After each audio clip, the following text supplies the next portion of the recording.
എല്ലാവർക്കും വിഷമമുള്ള കാര്യ. പക്ഷേ നാഗേന്ദ്രനെ ധിക്കരിച്ച് നമുക്ക് ഈ നാട്ടിൽ ജീവിക്കാൻ പറ്റൂ? ഈ വീടിന്റെ ആധാരം വരെ അയാളുടെ കയ്യില. നാളെ തെരുവിലേക്ക് ഇറങ്ങാൻ പറഞ്ഞ ഇറങ്ങേണ്ട അവസ്ഥയാണ്. എന്തൊക്കെ പറഞ്ഞാലും ശരി, അങ്ങനെ ഒരു കവലച്ചട്ടമ്പിയെ വിവാഹം കഴിക്കാൻ ഞാൻ തയ്യാറല്ല. അയാളുടെ കട എങ്ങനെയെങ്കിലും ഞാൻ വീട്ടും. അല്ലാതെ എന്റെ ജീവിതം കൊണ്ട് അത് വീട്ടാമെന്ന് ഇവിടെ ആരും വിചാരിക്കണ്ട. അത് നടക്കില്ലമ്മേ. എന്റെ മേൽനോട്ടത്തിൽ ഒരു പണി നടക്കുമ്പോ അതിൽ ഒരു കുറവ് ഉണ്ടാവരെന്ന് എനിക്ക് നിർബന്ധമുണ്ട്. ആ പട്ടിയിലൊക്കെ സ്ട്രോങ് ആയിട്ട് അടിക്ക് 2 ഇഞ്ചിന്റെ ആണിയൊക്കെ വാങ്ങിച്ചു തന്നല്ലേ. ഈ സിമന്റ് ഒക്കെ ഇങ്ങനെയാണോ കുഴക്കുന്നത്? നന്നായിട്ട് കുഴച്ച് തേച്ചാലേ സെറ്റ് ആവുള്ളൂ. ഈ മേൽനോട്ടം എന്ന് പറയുന്നത് ഈ പെമ്പിള്ളേരുടെ മേത്തോട്ടുള്ള നോട്ടമാണോ? ഞാൻ ലോറി വെറുതെ മനസ്സിലായി. ചുമ്മാ നിൽക്കാതെ വാ മുരുക, ഒരു കൈ നോക്കാം. സാറിന് കൈ നോക്കാൻ അറിയത്തില്ല, പിന്നെ വായി നോക്കാനേ അറിയൂ. അതെ, എനിക്ക് ഈ ചീട്ടുകളി മദ്യപാനം ഒന്നും ഒരു ശീലമില്ല. ദിവസവും ഇവിടെ വന്നാ മതി, ശീലമായിക്കോളും. ഈ ചന്ദ്രന്റെ ചിട്ടി കമ്പനിയിൽ ജോലിയൊന്നുമില്ലേ? ഇവിടെ വന്നിരുന്നിനി അതും പൂട്ടിക്കണോ? അത്യാവശ്യമാണ്, അവര് വിളിച്ചോളും. ആശാൻ ചീട്ടർക്ക്. അതെ, കുറച്ച് പണിക്കാരെ കൂടുതൽ നിർത്തണം. ഇല്ലെങ്കിൽ ഇത് ഏത് കാലത്ത് തീരാനാ? ഇത് എന്തൊരു ജംബോ സർക്കസാ? ആ സാധനങ്ങളൊക്കെ പെട്ടെന്ന് ഇറക്കിയേ, എനിക്ക് വണ്ടി വർഷം കൊണ്ടോളാം. അപ്പൊ ലോറിയിൽ ഇരിക്കുന്ന സാധനങ്ങളൊക്കെ ഞങ്ങൾ എവിടെ കൊണ്ടുപോയി വെക്കും? എടാ, തൽക്കാലം വണ്ടി അവിടെ കിടക്കട്ടെ. അവരത് വീടായിട്ട് ഉപയോഗിക്കല്ലേ. വീടായിട്ടാ? ദൈവമേ, എന്താ? അല്ല ബോണറ്റ് കക്കൂസാക്കിയോ നോക്കിയതാ. ചേച്ചി, മഴ വരാൻ പോണ്ടല്ലോ, ഇനിയിപ്പോ എന്താ ചെയ്യാ? കുട്ടി വിഷമിക്കണ്ട, നിങ്ങളെ സംരക്ഷിക്കേണ്ടത് എന്റെ കടമയാ. എല്ലാത്തിനും വഴിയുണ്ടാക്കാം.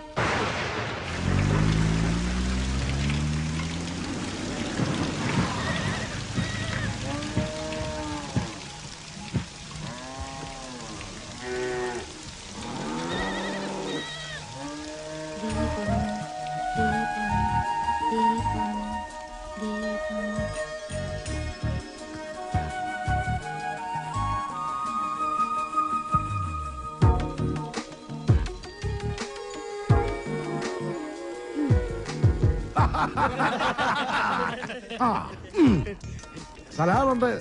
മഴ വന്നപ്പം മുരുകൻ സാർ ഞങ്ങളെ ഇങ്ങോട്ട് കൂട്ടിക്കൊണ്ട് പോന്നു. ഇനി വീട് പണി കഴിഞ്ഞിട്ട് പോയാ മതി എന്നാ പറഞ്ഞിരിക്കുന്നത്. അല്ല, ഒരു കൈ ഇരിക്കുന്നോ? മുല്ലയ്യ, എന്റെ ബാത്റൂമിന് ലൈറ്റ് കത്തുന്നില്ല. ഒരു പെട്രോമാക്സ് കിട്ടിയ കാര്യം സാധിക്കാമായിരുന്നു. കിട്ടില്ല. ചേട്ടന്റെ ബാഗിൽ മെഴുതിലുണ്ടാവോ? അതിന് കത്തിച്ചിട്ട് ഇല്ല. ചിരട്ട ഉണ്ടാവോ? അതിന് കത്തിച്ച് ആളിച്ചിട്ട്. എല്ലിയ കള്ളൻ മകൻ മുരുക, ഇത് സ്വന്തം വീടായിട്ട് കരുതിയാ മതി. എന്താവശ്യം ഉണ്ടെങ്കിലും മീനാക്ഷിക്ക് എന്നോട് ചോദിക്കാം. എല്ലാത്തിനും ഈ മുരുകണ്ണൻ ഉണ്ടാവും.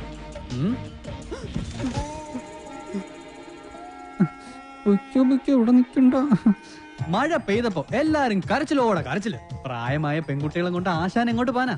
ഞാൻ പറഞ്ഞു, മല്ലയ്യ എത്ര മനസാക്ഷി ഇല്ലാത്ത ആളൊന്നുമല്ല. വലിയ വീടല്ലേ ഇവിടെ കിടക്കണേ. നിങ്ങളെ ഇങ്ങോട്ട് കൂട്ടിക്കൊണ്ട് വന്നാൽ മല്ലയ്യക്ക് സന്തോഷമാവുള്ളൂ.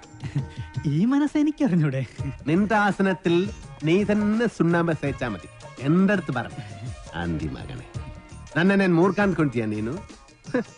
ആ പെണ്ണിനെ അവിടെ കണ്ടപ്പോഴേ ഇവന് തുടങ്ങിയതാണ് ക്രിമികടി. ഇവന്റെ ആസനത്തിൽ സുണ്ണാമ്പ് തന്നെ തേക്കണം. അവരെ ഒരു വാടക വീട് കണ്ട് അങ്ങോട്ട് മാറ്റും. ശരി. അതെ, ഈ നാട്ടിൽ എവിടെങ്കിലും വാടക വീട് കണ്ടുപിടിച്ചോണ്ട് വന്നാ തന്നെ ഞാൻ കൊല്ലും. ഇവിടെ അഹങ്കാര കട്ടാത്തോന്നും ഞാൻ ഇവിടെ വീട്ടിൽ വന്ന് താമസിക്കണം. കൊമ്പുനോടും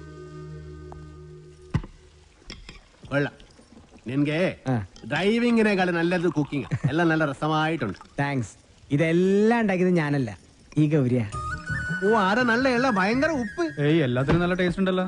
നിന്റെ നാക്കല്ല എന്റെ നാക്ക്, എന്റെ നാക്കല്ല നിന്റെ നാക്ക്. മുച്ചുകൊണ്ട് തിന്നോ നന്മകൻ. ഈ ചമ്മന്തി ഞാൻ ഉണ്ടാക്കിയതാ. ഇതുകൊണ്ട് ഊണ് കളിക്കാം. അല്ലെങ്കിലും മീനാശി എല്ലാത്തിലും മുടിക്കുക, കാണാനും മുടിക്കുക. പിന്നെ വേറെ ചില ഹുടികൾ കുട്ടി കൊബ്ബയില്ല അഹങ്കാരം കുട്ടി കൂടെ ഇരിക്കേ. ഞങ്ങൾ പിന്നെ കഴിച്ചോളാം. കൂത്തൊള്ളി. വേണ്ട മല്ലയ്യ. നീ എന്താ എഡ്വിട്ടെ? വയറ് നിറഞ്ഞു. നിറഞ്ചാ മീനാക്ഷി, മല്ലയ്യ ഒരു ജ്യേഷ്ഠനായിട്ട് കണ്ടാ മതി കേട്ടോ. എന്തേ? അല്ല, ഒടുക്കത്തെ ഗ്ലാമറായിട്ട് ഇറങ്ങിയിരിക്കാം. പിന്നെ എനിക്ക് കുറച്ച് കാര്യങ്ങൾ സംസാരിക്കാനുണ്ട്. രാത്രി കഥവിന്റെ കുറ്റിയിടല്ലേ? മീനാക്ഷി, മീനാക്ഷി എത്ര അവൻ എന്താ പറഞ്ഞത്? എത്ര നേരമായി ഞാൻ പെൺകുട്ടികളുള്ള വീടാ. ഇങ്ങനെ റോന്ത് വിറ്റി കിടന്ന മറ്റുള്ളവർ എന്ത് വിചാരിക്കും? വെറുതെ ചീത്തപ്പേരുണ്ടാക്കാതെ പോയി കിടന്ന് ഉറങ്ങും. നമുക്ക് നേരെ വെളുക്കുന്നത് വരെ സംസാരിക്കാം. രാത്രി മുഴുവൻ സംസാരിക്കാൻ നമ്മളെന്തോന്ന് കാമുകന്മാരാ. എനിക്ക് ഉറക്കം വരുന്നു. ഒന്ന് പോയി കിടന്ന് ഉറങ്ങോ? ഉറങ്ങണം, പക്ഷേ അതിനു മുമ്പ് ഒരു കാര്യമുണ്ട്. എന്താ ഇത്? എന്ത് കാണിക്കുന്നേ? അയ്യേ, എന്താ ഇത്? എന്നെ കൊണ്ട് ഭരതനാട്യം കളിപ്പിക്കാൻ പോന്നാ? ഇല്ലെങ്കിൽ നീ നിനക്ക് സീത പേരുണ്ടാക്കും. വാതിൽ പുറത്തിനോട് പൂട്ടാൻ പറ്റില്ല. നീ എഴുന്നേറ്റ് നടന്നാൽ എനിക്കറിയും. അവൻ എഴുന്നേറ്റ് നടക്കാൻ പോന്നു? കാലിങ്ങനെ അനക്കല്ലേ ശബ്ദം കേൾക്കും. നീ നടക്കുന്ന ശബ്ദവും കാലണക്കുന്ന ശബ്ദവും എനിക്കറിയാൻ പറ്റും. എഴുന്നേറ്റ് നടന്നാൽ ഞാൻ മകനെ കൊള്ളും, ഞാൻ കൊള്ളും. കർണാടക നിറ താഴെ താക്കോലിട്ട് ഇറങ്ങിക്കാം. എന്ത് കണ്ടാലും പൂട്ടാൻ.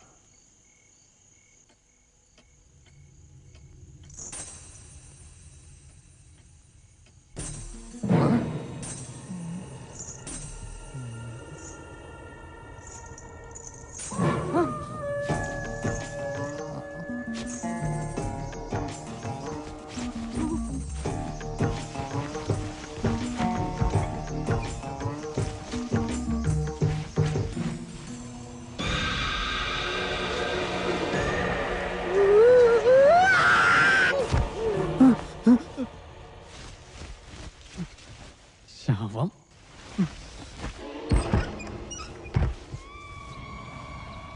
നിൻകൊളോ മല്ലയ്യ എവിടെ ഒന്ന് വിളിക്കുന്നു?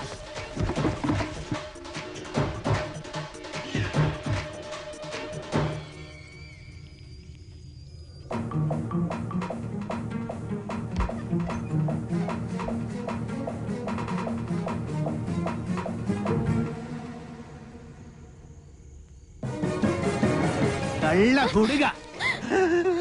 എന്താ?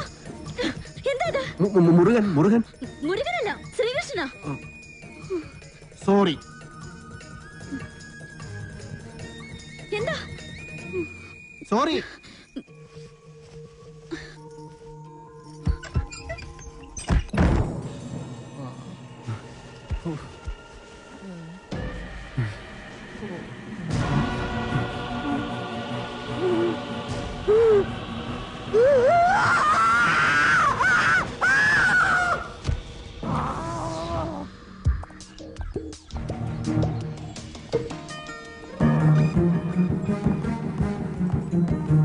ഒന്ന് നിന്നേ. ആളല്പം ഡീസന്റ് ആണെന്നാ വിചാരിച്ചേ. നേരെ കാണുമ്പോ കുറ്റം പറിച്ചാലും ജാടയും. രാത്രിയായ ഇതാ പണിയല്ലേ? അത് മുരുകനാണെന്ന് വിചാരിച്ചു. പിന്നെ മുരുകൻ എന്റെ പുതപ്പിന് താഴെയല്ലേ? കൂടുതൽ വിശദീകരണമൊന്നും വേണ്ട. കാര്യങ്ങളൊക്കെ എനിക്ക് മനസ്സിലായി. സംഭവം അച്ഛനോടും ഇവിടെ ഉള്ളവരോടൊക്കെ പറഞ്ഞാലോ എന്ന് ആലോചിക്കുക. ഞാൻ പറഞ്ഞല്ലോ, അബദ്ധ പറ്റിയതാണ്. അപ്പൊ തന്നെ സോറി പറഞ്ഞു. പിന്നെയും സോറി. സോറി. ഇപ്പൊ ഇങ്ങോട്ടാ? ടൗൺ വരെ. ഇതിന് മൃഗാശുപത്രിയിലൊന്ന് കാണിക്കണം. ഞാനും ഉണ്ട്. ആട് പശുവൊന്നും ഇതിൽ കേറാൻ പറ്റില്ല. അത് ശരി. പാതിരാത്രി പെണ്ണുങ്ങളുടെ മുറി കയറാം. ഇതിൽ ഏതാ ന്യായം? ഇവിടെ എല്ലാരോടും ഒന്ന് ചോദിക്കട്ടെ. കേറിക്കോ, കേറിക്കോ. ഗോപാല, എല്ലാം എടുത്തതേ ഈ വണ്ടിയിൽ വെച്ചോ. ഇത് പാലും വണ്ടിയൊക്കെയാ. ഡ്രൈവർ കൊള്ളാല്ല. ഇതെങ്ങനെ സാധിച്ചു? ചില മുഖം മൂടികൾ അഴിഞ്ഞു വീണു ഗോപാല. ഏയ്, മോത്തമുടി ഒന്നും അഴിഞ്ഞു വീണ്ടില്ല. അത് അവർ തന്നെ ഉണ്ട്. മോത്തമുടി അഴിഞ്ഞു വീണ് ഷേവ് ചെയ്യണം. ആ ചായക്കടയുടെ മുന്നിൽ ഒന്ന് നിർത്തിയേ. പരമുള്ള കുറച്ച് കാശ് തരാനുണ്ട്. ഇന്നൊന്ന് സൈൻ ചെയ്യണം ഇവിടെ.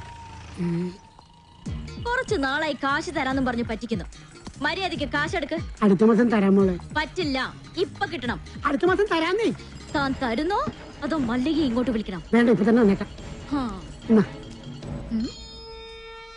നിന്റെ പേരിൽ ഒരു കംപ്ലൈന്റ് കേട്ടില്ല. നീ ഇന്നലെ ഉഴുന്നോളൊക്കെ തോളയിട്ടിരുന്ന് നിന്റെ അപ്പം കൊണ്ടുണ്ടോ തോള? നീ എന്ത് കാണിച്ചാണ് ചായ നിനക്കൊന്ന് ചിരിച്ചടിച്ചാ? ആരാന്നറിയാമോ? വന്നേ. അതെ, മല്ലയെ കാണിച്ചിരുന്ന് നമ്മുടെ കട മുഴുവൻ പിരിക്കണം. അവൻ എന്നെ പണ്ടൊരു കാര്യമില്ലാത്ത കാര്യത്തിന് തല്ലിയിട്ടുള്ളതാ. ചുമ്മാ അവന്റെ അമ്മക്കൊന്ന് വിളിച്ചേനി. ഇപ്പൊ അതിന് കണക്കേർക്കാൻ പറ്റിയ സമയോ? ഞാനത് മുതലാളി പറഞ്ഞോളാം. നിന്നെ ഞാൻ പട്ടിയെ തല്ലുന്ന പോലെ തല്ലാൻ പോവാ. എന്നെ തിരിച്ചടിച്ചാലേ മല്ലയെ നിന്നെ കീറിക്കളയും. അമ്മ കുറിച്ച നീ പാവങ്ങളെ തല്ലുവല്ലടാ.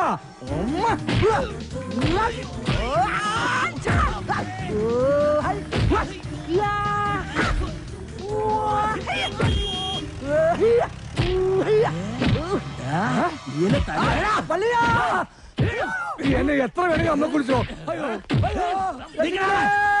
നിക്കാൻ